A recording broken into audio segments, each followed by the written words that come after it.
I am Valeria, 27 years old, and I should be overflowing with joy right now. After 5 beautiful years with Thomas, we are finally planning our dream wedding. But instead of excitement, I feel a knot in my stomach growing tighter each day. Yesterday I received a call from my mother with a request that left me speechless.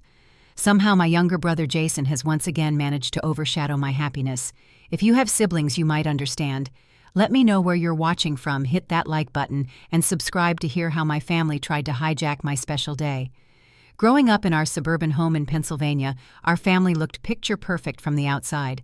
My father James, now 55, has always been a dedicated civil engineer, while my mother Diana, 53, taught 2nd grade at the local elementary school.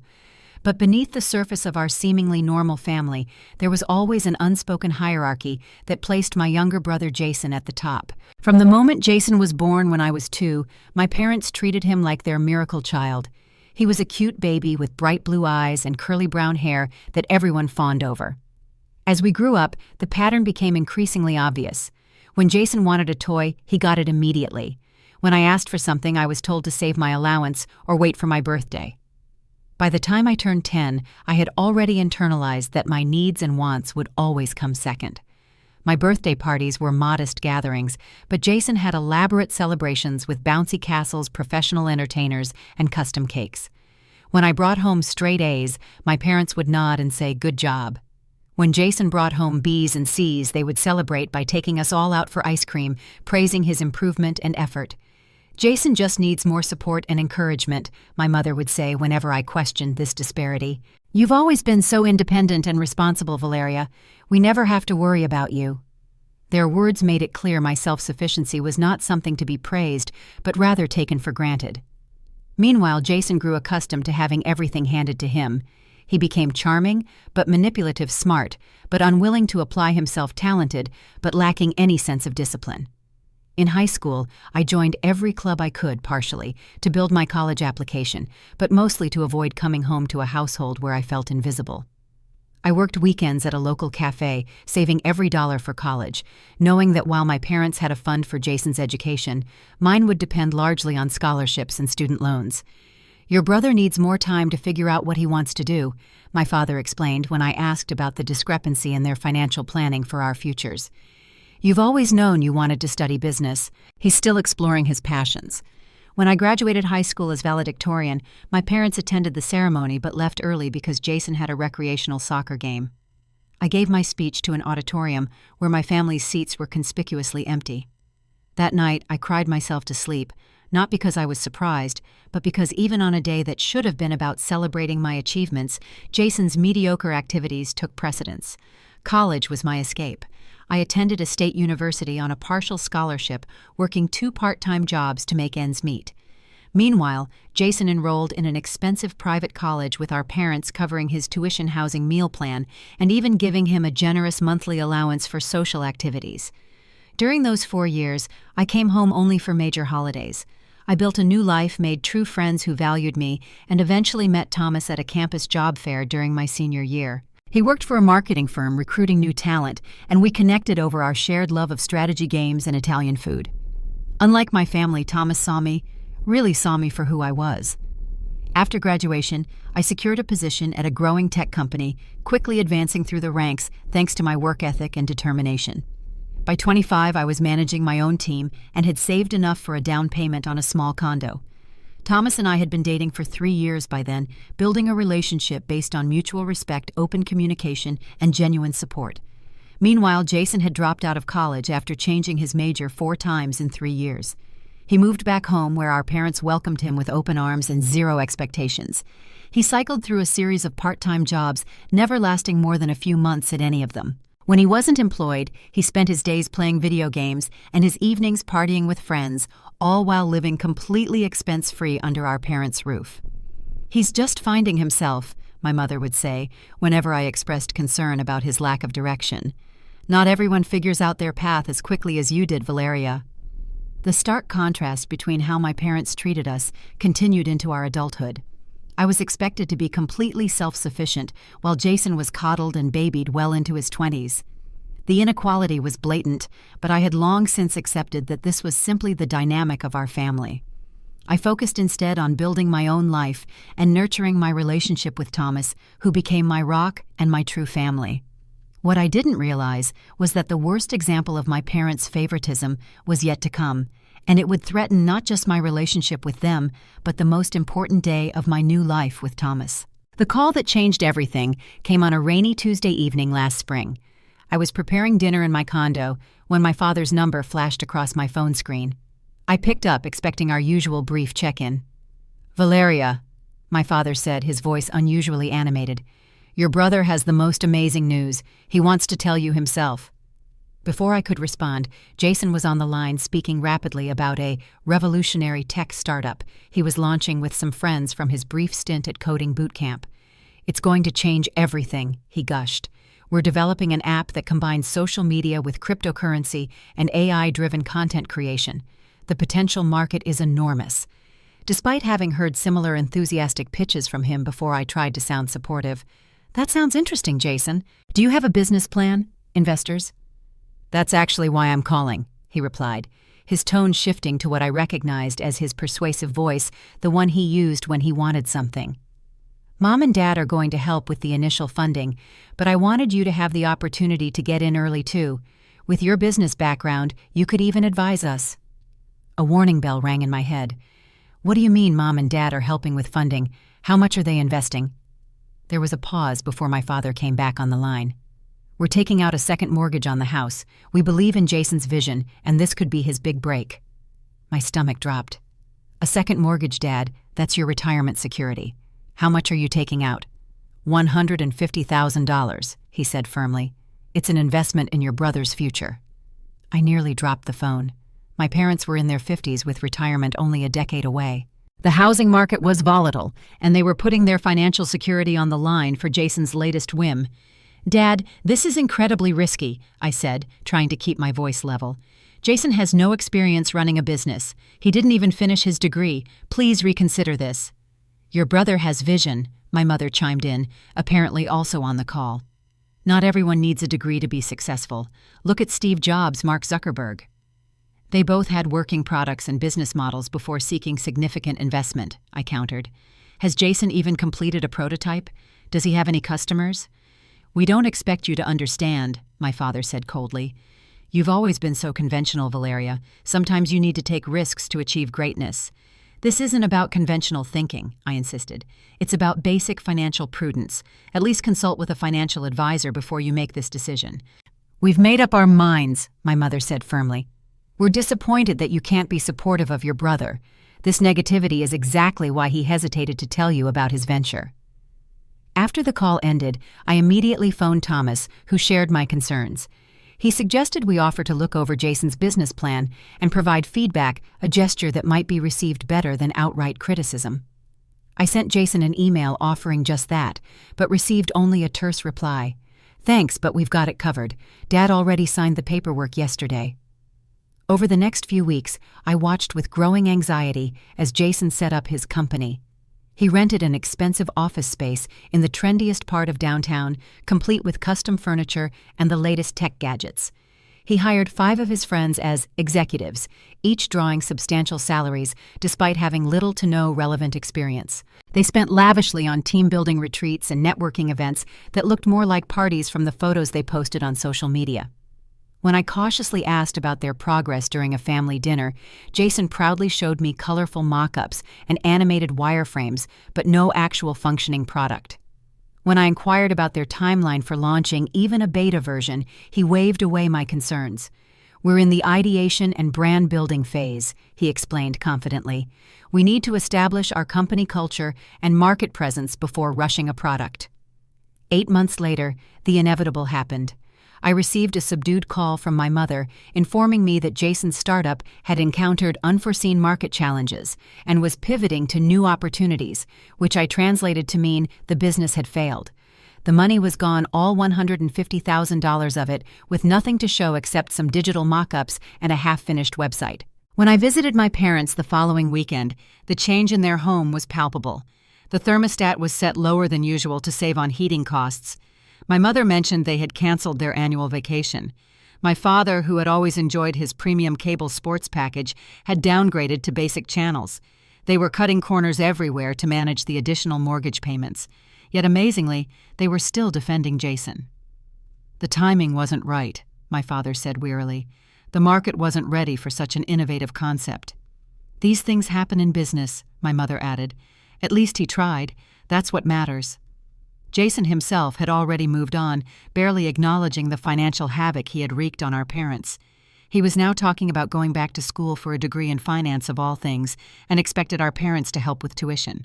I offered to help them financially, setting aside a portion of my salary each month to assist with their mortgage payments, but they refused. "We don't need charity," my father said stiffly. "We'll manage." Their pride wouldn't let them accept help from me, yet they had no problem draining their retirement fund for Jason's ill-conceived venture. It was a painful reminder of where I stood in the family hierarchy, and it reinforced my decision to maintain emotional distance for my own well-being. Little did I know that their financial troubles would soon become entangled with what should have been the happiest planning process of my life, my wedding. Thomas proposed to me on our 5th anniversary during a trip to the Amalfi Coast in Italy. We had spent the day exploring the colorful cliffside villages, savoring fresh seafood pasta, and soaking in the Mediterranean sun. As evening fell, he suggested a walk along a secluded stretch of beach. The setting was breathtaking azure waters, meeting a rose-gold sunset with distant boats bobbing on the horizon. Thomas seemed unusually nervous, stopping frequently to take photos and check his pocket. When we reached a small cove framed by natural rock arches, he turned to me with an intensity in his eyes I hadn't seen before. "Valeria," he began, his voice slightly shaky, "these past 5 years have been the most fulfilling of my life. You've shown me what it means to love someone completely, to build a partnership based on trust and mutual respect." He took both my hands in his. "Your strength, your intelligence, your compassion, these aren't just qualities I admire, they're the foundation of the life I want to build with you." Then he knelt on one knee, sand clinging to his linen pants, and pulled out a velvet box. Inside was a vintage-inspired emerald ring, the green stone catching the last golden rays of sunlight. "I don't want to spend another day without knowing you'll be by my side forever. Valeria, will you marry me?" Tears blurred my vision as I nodded emphatically. "Yes, absolutely yes." We spent the rest of our Italian vacation in a joyful bubble, discussing our vision for both the wedding and our future together. We agreed on a spring ceremony about a year away, giving us plenty of time to plan and save. Neither of us wanted to start our marriage in debt, so we committed to creating a beautiful event within our means, paying for it ourselves. Upon returning home, I called my parents to share our happy news. Their reaction was positive but restrained. "That's wonderful, honey," my mother said. "Thomas is a good man." "We hope you two will be very happy," my father added. "Just don't expect too much help from us with the wedding expenses. Things are a bit tight right now." I assured them that we weren't expecting financial assistance, but their immediate focus on money, rather than our happiness, stung a little. Still, I was determined not to let anything diminish my joy. Over the next few months, Thomas and I threw ourselves into wedding planning. We found a charming historic venue, a converted textile mill with exposed brick walls, soaring wooden beams, and large windows overlooking a picturesque river. It was exactly the blend of rustic elegance we had envisioned, with enough character that it wouldn't need excessive decoration. We booked a date for the following May, when the riverside gardens would be in full bloom. We selected a menu featuring seasonal, locally sourced ingredients, found a talented but affordable photographer whose style captured the candid moments we valued, and chose a simple but elegant 3-tiered cake with flavors that complemented our dinner selections. For my dress, I eschewed the traditional bridal salon experience, knowing the markup on wedding gowns was substantial. Instead, I found a talented local seamstress who created a custom gown based on my design ideas, using high-quality fabric I sourced myself. The result was a dress more beautiful and unique than anything I could have found off the rack at half the price. Thomas and I spent weekends crafting personalized details that would make our wedding feel intimate and meaningful. We designed our own invitations, created playlists of songs that had been significant throughout our relationship, and wrote heartfelt vows that reflected our values and aspirations as a couple. Throughout this process, my parents remained strangely disengaged. They declined to attend venue visits or tastings, citing busy schedules or Jason's various needs. When I showed my mother photos of my dress in progress, she offered only lukewarm compliments. My father seemed confused about why we were putting so much thought into just one day. In contrast, Thomas's family embraced our plans with enthusiasm.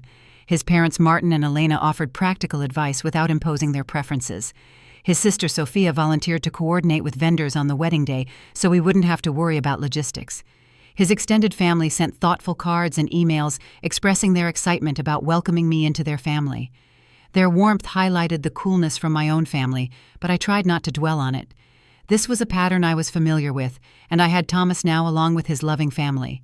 For once in my life, I was creating something that was truly mine, an event that celebrated my relationship and values. I wouldn't let my family's indifference taint that. Everything was coming together beautifully. We had secured all our major vendors, sent out invitations, and were just finalizing the smaller details. With 2 months to go, I was feeling confident and excited. The wedding planning, which many couples find stressful, had been a joyful process for us, strengthening our relationship as we collaborated and compromised. Thomas and I would soon be married, surrounded by people who genuinely cared about us in a celebration we had thoughtfully crafted to represent our love story. Or at least that was the plan, until my mother's phone call changed everything. The call came on a Thursday evening in early March, just 8 weeks before our wedding date. I was reviewing final details with our day of coordinator when my phone lit up with my mother's name. Excusing myself, I answered with a distracted, "Hi, Mom. Valeria." Her voice was unusually animated. "I have the most wonderful news and the most brilliant idea." Something in her tone immediately put me on edge. My mother rarely sounded this excited, especially when talking to me. Her enthusiasm was typically reserved for Jason's latest endeavors. "What is it?" I asked cautiously. "Your brother is in love," she exclaimed. "He met the most wonderful girl 3 months ago at that coffee shop where he's been working. Her name is Sarah, and she's absolutely perfect for him. So sweet and supportive." "That's great," I said, genuinely happy for Jason, despite our complicated relationship. "I'm glad he's found someone special." "Yes, and here's the amazing part." My mother continued, her words tumbling out rapidly. "Your father and I were talking, and we had the most brilliant idea. Since you and Thomas are already planning your wedding, and Jason and Sarah are so serious about each other, we thought, why not make it a double wedding?" The room seemed to tilt around me. "I'm sorry, what, a double wedding?" she repeated enthusiastically. "You and Thomas, Jason, and Sarah all getting married on the same day in the same ceremony. Wouldn't that be wonderful? Think of how special it would be, both of our children starting their new lives together." I struggled to form words as shock washed over me. "Mom, we've been planning our wedding for months. Everything is already arranged. We can't just add another couple at the last minute." "Oh, but that's the beauty of it," she countered. "All the hard work is already done. The venue, the catering, the flowers, everything's taken care of. Sarah is very easygoing and would be happy to work with whatever you've chosen. And this way, we only have to pay for one event instead of 2. The implication was clear. They couldn't afford to help with Jason's future wedding after losing their money on his failed startup, so they wanted to piggyback on the event Thomas and I were paying for ourselves. "Mom, that's not how it works," I said, trying to keep my voice level. "The venue has capacity limits. The catering is ordered for a specific number of guests. We can't just double everything at this point, even if we wanted to." "Well, you could cut down your guest list a bit to make room for Jason's friends," she suggested, as if it were the most reasonable solution in the world. "And I'm sure the caterers can accommodate a few more people. These businesses are always looking for more money, aren't they?" I took a deep breath, trying to process the audacity of what she was proposing. "Mom, Thomas and I have been planning this day for a year. It's our special day to celebrate our relationship. It's not a commodity that can be shared or split." "I'm disappointed in your attitude, Valeria," my mother said, her tone shifting from excited to cold in an instant. "Jason has always supported you in everything you've done. Now he's finally found happiness, and you can't even share your special day with him. That's incredibly selfish." "It's not selfish to want my wedding day to be about Thomas and me," I countered, feeling heat rise to my face. "And this isn't about sharing. This is about taking over. Have Jason and Sarah even been dating long enough to consider marriage?" "When you know," my mother said dismissively. "Your father and I got engaged after 6 months, and Jason has had a difficult few years. This relationship with Sarah is exactly what he needs to get back on track." The subtext was clear. Jason's happiness was once again being prioritized over mine. His difficult few years, which consisted largely of self-created problems and financial irresponsibility, were apparently more important than the once-in-a-lifetime celebration Thomas and I had been meticulously planning. I'm sorry, Mom, but the answer is no, I said firmly. Thomas and I are not having a double wedding. Jason and Sarah are welcome to attend as guests, of course, but this day is about our relationship. I've already discussed it with Jason and Sarah, my mother admitted. They're very excited about the idea. Sarah even started looking at bridesmaid dresses to match your color scheme. I felt a surge of anger at the presumption. You told them this was happening before even asking me. I knew you'd be difficult about it, she sighed.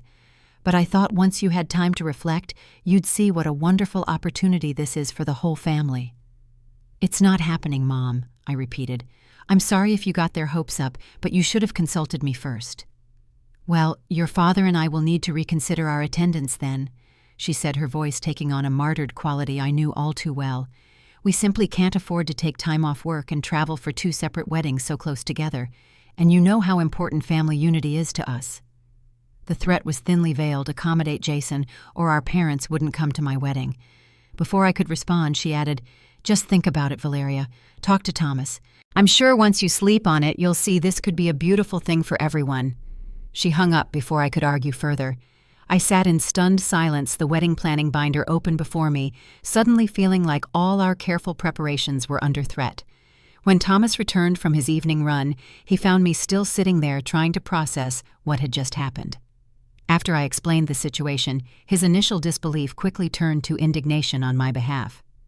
That's absolutely unreasonable, he said, pulling me into a comforting hug. Your mother can't seriously expect us to share our wedding day. We've been planning this for a year. Jason and this Sarah have been dating for 3 months? Apparently when my brother is involved, normal rules don't apply, I said bitterly. Thomas sat beside me, taking my hands in his. What do you want to do? It's your family, so I'll support whatever decision you make. But for what it's worth, I think we should stand our ground. This day is about us, about the life we're building together. I nodded, drawing strength from his unwavering support. You're right. We need to stand firm. I just can't believe they're threatening not to come if we don't agree. If they choose not to attend their daughter's wedding because we won't let your brother co-opt it, that says everything about them and nothing about us, Thomas said gently. I leaned into his embrace, grateful for his clarity and support, but the knot in my stomach told me this conflict was far from over. The battle lines had been drawn, and knowing my family, they wouldn't back down easily. The next morning, my phone buzzed with a text from Jason. Mom told me what you said. Can't believe you're being so selfish about this. Sarah is really upset. Thought you'd be happy for me for once. I showed the message to Thomas, who shook his head in disbelief. He's known this woman for 3 months, and suddenly it's your responsibility to provide them with a wedding. That's absurd. Before I could respond to Jason, my phone rang. It was my Aunt Patricia, my mother's sister. Valeria, honey, I just heard about this situation with the wedding. Your mother is terribly upset. Can't you find it in your heart to compromise a little? Family is everything, you know. Over the next few days, the pressure mounted. Cousins I rarely spoke to called or texted, all with the same message: I was being unreasonable, selfish, inconsiderate of family needs. It became clear that my mother was mobilizing the entire extended family to pressure me into submission, presenting a completely one-sided version of the situation. A week after the initial call, my parents invited Thomas and me to Sunday dinner, ostensibly to discuss things calmly. Against my better judgment, I agreed, hoping that face-to-face communication might help them understand our perspective. When we arrived, I was surprised to see not just my parents and Jason, but also a young woman I presumed was Sarah. She was pretty in a conventional way, with carefully styled blonde hair and an outfit that looked like it had been chosen to impress. She greeted me with a tight hug, as if we were already close friends. I'm so excited to finally meet you, she gushed. Jason has told me so much about his amazing big sister, and I just want to say how thrilled I am about our double wedding. It's like a dream come true. I shot a pointed look at my mother, who avoided my gaze. Clearly no one had informed Sarah that we had not agreed to this arrangement. Throughout dinner, the conversation repeatedly circled back to the double wedding, with my parents and Jason speaking about it as if it were a settled matter. Sarah enthusiastically discussed her ideas for matching bridesmaid dresses and how she could adapt her wedding vision to fit with mine. We've already put down deposits with several vendors, Jason mentioned casually as we were finishing dessert. The florist had some great ideas for how to incorporate both our tastes into the arrangements. I nearly choked on my coffee. You've been contacting our vendors. Well, they're going to be our vendors too, Sarah chimed in with a bright smile. And they've been so accommodating, the photographer even offered us a discount for adding a second couple. Thomas reached for my hand under the table, giving it a reassuring squeeze. I took a deep breath before speaking. I think there's been a misunderstanding, I said as calmly as I could. Thomas and I have not agreed to a double wedding. We've been planning our ceremony for nearly a year, and it's important to us that the day remains focused on our relationship. An uncomfortable silence fell over the table. Sarah's smile faltered, and she looked questioningly at Jason, who glared at me. Valeria, my father finally said, his tone stern. We've already discussed this as a family. Your mother and I feel this is the best solution for everyone. You discussed it without me, I pointed out. And Thomas and I are not on board. I'm sorry if that disappoints you, but this is our wedding. After everything we've done for you, my mother said, her voice trembling with what I recognized as manufactured emotion. All the sacrifices we've made, and you can't do this one thing for your brother. What sacrifices, Mom? I asked, unable to contain my frustration any longer. You've consistently prioritized Jason over me my entire life. You paid for his education while I worked my way through college. You took out a second mortgage to fund his failed business venture. Now you want to take over the wedding that Thomas and I are paying for ourselves. That's not fair, Jason interjected. It's not my fault the startup didn't work out. The market conditions.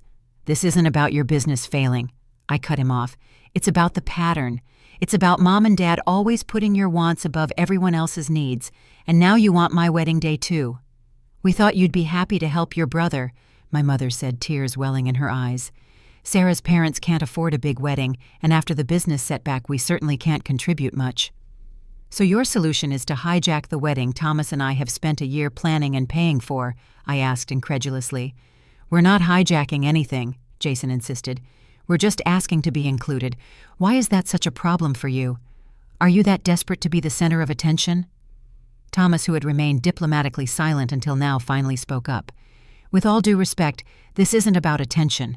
It's about respecting the event Valeria and I have been planning for our commitment to each other. A wedding isn't just a party. It's a meaningful ceremony that reflects the couple's relationship and values. Exactly, I agreed. And we've put countless hours into creating an event that feels authentic to us. It's not something that can be shared or divided at the last minute. Well, if that's how you feel, my father said coldly, then perhaps it would be better if your mother and I didn't attend at all.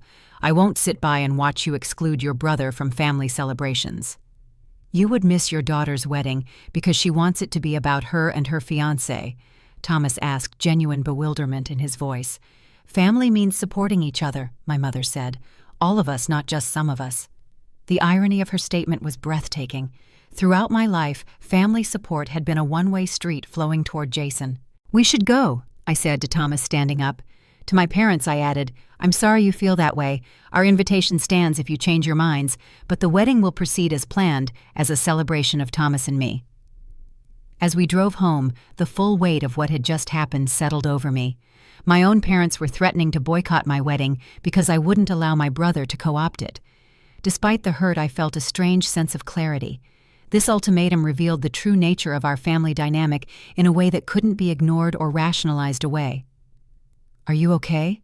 Thomas asked softly as we pulled into our driveway. Oddly, yes, I replied. For the first time, I'm seeing the situation with complete clarity. And while it hurts, it's also freeing. We're going to have our wedding our way with or without them. Thomas smiled and squeezed my hand. That's my brave Valeria. And just remember, my family is thrilled to be gaining you.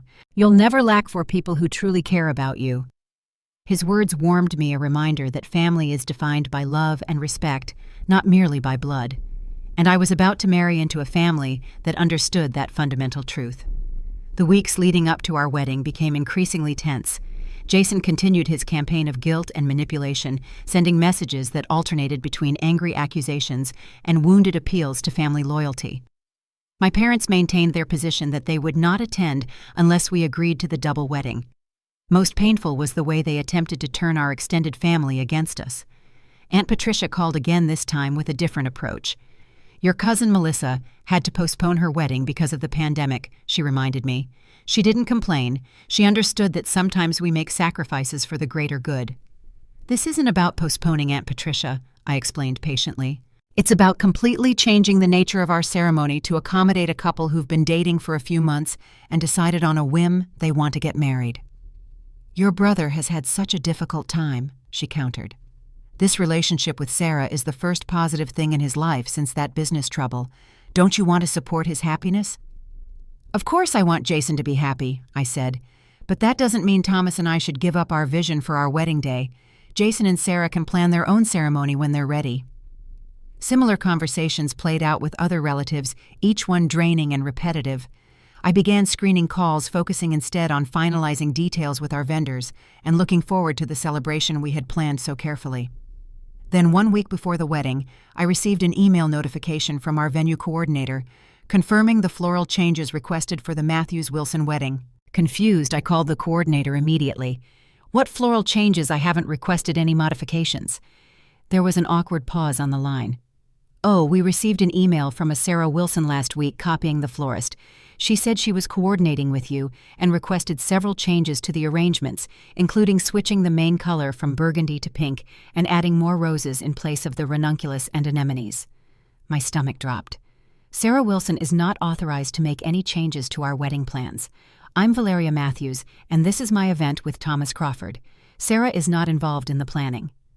After a difficult conversation where I had to prove my identity as the actual bride, the coordinator agreed to revert all changes and flag our account to prevent unauthorized modifications. I immediately contacted all our vendors to alert them to the situation and ensure that only Thomas or I could make changes going forward. That evening, my mother called. Sarah is very upset, she began without preamble. She said the venue coordinator was quite rude to her today. Sarah has been impersonating me to make unauthorized changes to our wedding plans, I said, my voice shaking with barely controlled anger. She has no right to contact our vendors or modify our arrangements. She was just trying to help, my mother insisted. Jason mentioned that you've been very busy at work and Sarah has excellent taste. The pink roses would have been beautiful with the bridesmaids' dresses. Mom, I said, finally reaching my breaking point, this is not Sarah's wedding. It's not Jason's wedding. It's mine and Thomas's. The fact that you think it's acceptable for them to go behind our backs and change our carefully chosen details shows a complete lack of respect for us. You're overreacting, she sighed. Jason was just trying to make things easier for everyone. He's put down deposits with some of the vendors assuming you'd come around eventually. He even ordered special cufflinks for the groomsmen with both couples' initials. In that moment, something broke inside me, a lifetime of accommodating, of making excuses, of accepting less than I deserved. Mom, I need you to listen carefully, I said, my voice suddenly calm and clear. There will be no double wedding. Any changes made by Jason or Sarah will be reversed. Any deposits they've paid will be lost. This is not negotiable. You've always been stubborn, she said coldly, always thinking only of yourself. Is that really what you think of me? I asked, genuine pain in my voice. That I'm selfish for wanting one day, just one day in my life, to be about my happiness, after a lifetime of watching you and Dad prioritize Jason at every turn. That's not fair, she protested weakly. It's completely fair, I countered. You paid for Jason's education while I worked 3 jobs to cover my tuition. You took out a second mortgage to fund his harebrained business scheme without any due diligence. Now you want me to share my wedding day because you can't afford to give him his own after financially crippling yourselves for his benefit. Tell me, Mom, when has Jason ever been asked to sacrifice for me? There was silence on the other end of the line. I love you and Dad. I continued, my voice softening slightly. And despite everything, I love Jason too. But I will not let you hijack my wedding. If you choose not to attend because of this, that's your decision to live with. After I hung up, I sat in my living room, shaking but strangely empowered. Thomas found me there when he returned from his evening run, and I recounted the conversation. I'm proud of you, he said, sitting beside me. That couldn't have been easy. It wasn't, I admitted, but it was necessary. And honestly, it felt good to finally stand up for myself. So what now? He asked, putting his arm around me. I leaned into his embrace, drawing strength from his steady presence. Now we make a difficult decision. I don't trust them not to cause a scene at this point. I think we need to change our wedding plans. The next morning, we called our venue and explained the situation. While we would lose our deposit, they were sympathetic and helped us contact other venues that might have last-minute availability. By some miracle, a smaller, even more charming garden venue had a cancellation for the same date. It would mean scaling back our guest list and simplifying some elements, but in a way, it felt right, a fresh start, untainted by the drama. We spent the next few days in a whirlwind of activity, notifying guests of the venue change, adjusting arrangements with vendors, and reimagining certain aspects of our ceremony. It was stressful, but also strangely liberating. This new plan felt more intimately ours than ever. I sent a brief email to my parents explaining the change of venue and stating clearly that while they were still welcome to attend the invitation, was contingent on respecting our boundaries. No Jason and Sarah wedding, no drama, no guilt trips. I didn't expect a response, and I didn't receive one. As our new wedding day approached, I felt a mix of emotions: excitement for the celebration ahead, sadness at the family rift, but most of all, a growing sense of peace with my decision to finally stand up for myself. Whatever happened next, I knew that Thomas and I were building a life based on mutual respect and genuine love, something I had never fully experienced in my family of origin. Our wedding day dawned with perfect May sunshine, the kind of crystalline spring morning that seemed designed for new beginnings. I woke in the hotel suite I was sharing with my bridesmaids, my best friends from college and work, who had rallied around me during the venue change with unwavering support. "Today's the day, bride-to-be," my maid of honor. Amelia sang out, bringing me a cup of coffee as I sat up in bed. For a moment, I allowed myself to feel the absence of what should have been my mother helping with my veil, my father waiting to walk me down the aisle. But the feeling passed quickly, replaced by genuine excitement for the day ahead. This wedding, reconfigured and reimagined in just a week's time, felt more authentically ours than the original plan ever had. The new venue, a historic garden estate with blooming cherry trees and a charming stone pathway, was more intimate than our original location. We had trimmed our guest list from 120 to 75, keeping those who truly mattered to us. The result was a gathering that felt warm and personal, free from obligatory invitations or family politics. As my bridesmaids helped me into my dress, a simple, elegant sheath of ivory silk with delicate lace, detailing there was a knock at the door, Amelia answered it and returned with a surprised expression. "It's your Aunt Patricia," she said quietly, "and your cousin Melissa." I hadn't expected any of my family to come. I took a deep breath and nodded. "Send them in." My aunt entered, looking tentative. Melissa followed, carrying a small box. "Oh, Valeria," Aunt Patricia breathed. "You look beautiful." "Thank you," I said cautiously. "I didn't think you would come." "Your email made me realize something," she admitted. "I've been enabling your parents' behavior for years, always taking their side without question. But when Melissa showed me the text messages from Jason bragging about taking over your wedding, well, it opened my eyes." Melissa stepped forward, offering the box. "It's something borrowed," she explained. "My grandmother's pearl earrings. I wore them at my wedding last year." I accepted the box with trembling hands, touched by this unexpected support. "Thank you. This means a lot." "There are a few others here, too," Aunt Patricia said. "Your cousins Eric and Sophie Uncle Robert. Not everyone in the family agrees with your parents' position on this." Tears pricked my eyes, happy ones this time. "I'm so glad you came." As the ceremony time approached, I received word that my parents and Jason were indeed absent as expected. But in a surprising turn, Thomas's father, Martin, knocked on my door. "Valeria," he said warmly, "I know I'm not your father, but I would be honored to walk you down the aisle today if you'd allow me." His kind offer broke through the last of my defenses, and I hugged him tightly, grateful beyond words for this man who had welcomed me so completely into his family. "I would love that," I managed to say through my tears. The ceremony itself was everything I had dreamed of, and more. Walking toward Thomas, who watched me approach with eyes full of love and admiration, I felt a profound sense of rightness. This was exactly where I was meant to be, with exactly the right person. Our vows, which we had written ourselves, spoke of building a life of mutual support, respect, and joy. We promised to create together the kind of family we both deserved, a safe harbor of unconditional love and acceptance. When the officiant pronounced us husband and wife, the cheer that went up from our assembled loved ones felt like a benediction. The reception that followed was filled with laughter, delicious food, heartfelt toasts, and dancing that went on until midnight. Thomas's family embraced me completely, his mother Elena telling me through tears how happy she was to have gained a daughter.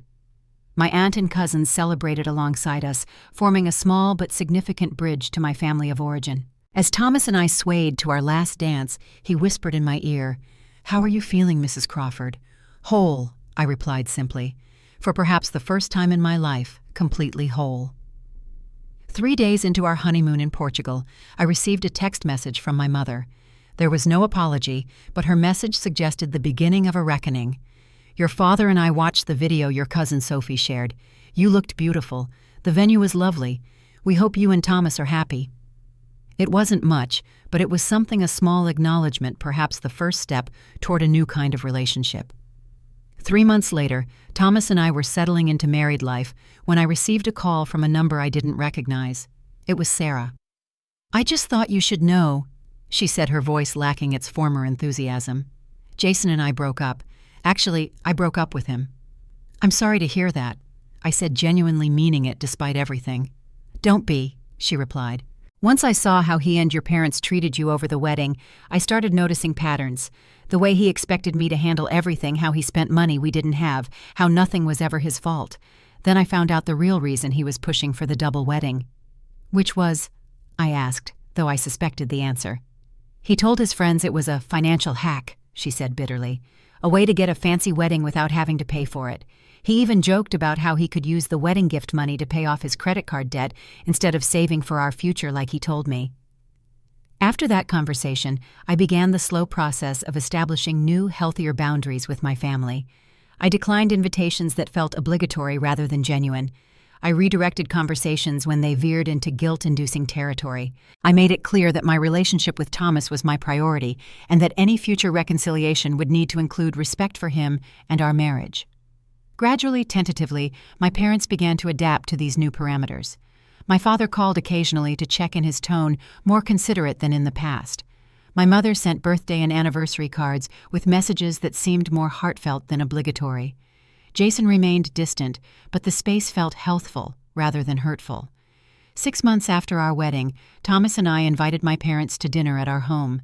The conversation was sometimes awkward, sometimes stilted, but underneath, I sensed a new willingness to see me as an adult with valid needs and boundaries, not just as the self-sufficient daughter who could be perpetually sidelined for Jason's benefit. As they were leaving, my mother paused at the door. "Your home is lovely, Valeria," she said. "You and Thomas have built something beautiful together." Coming from her, it felt like a profound acknowledgement. The journey toward healing with my family of origin continues with steps forward and occasional steps back. But the experience of standing up for myself and my marriage fundamentally changed something within me. I no longer seek their approval at the expense of my own happiness. I no longer accept scraps of attention as if they were feasts. In drawing those boundaries, I discovered an essential truth. True love, whether in families or marriages, requires respect, reciprocity, and recognition of each person's inherent value. A relationship that consistently demands sacrifice from only one party isn't love, it's exploitation. Today, as Thomas and I plan for our future together, I carry this wisdom with me. Our relationship flourishes because we see each other clearly and love each other completely, not despite our needs, but inclusive of them. And if we have children someday, they will grow up in a home where everyone's dreams matter equally, where love doesn't come with conditions or comparisons. What was your experience with family dynamics around your wedding or other important life events? Have you ever had to stand up for yourself against pressure from loved ones? Share your stories in the comments, and don't forget to like, subscribe, and share this video if you found it meaningful. Thank you for being part of this journey with me, and remember, sometimes setting boundaries isn't just about saying no to others, it's about saying yes to yourself.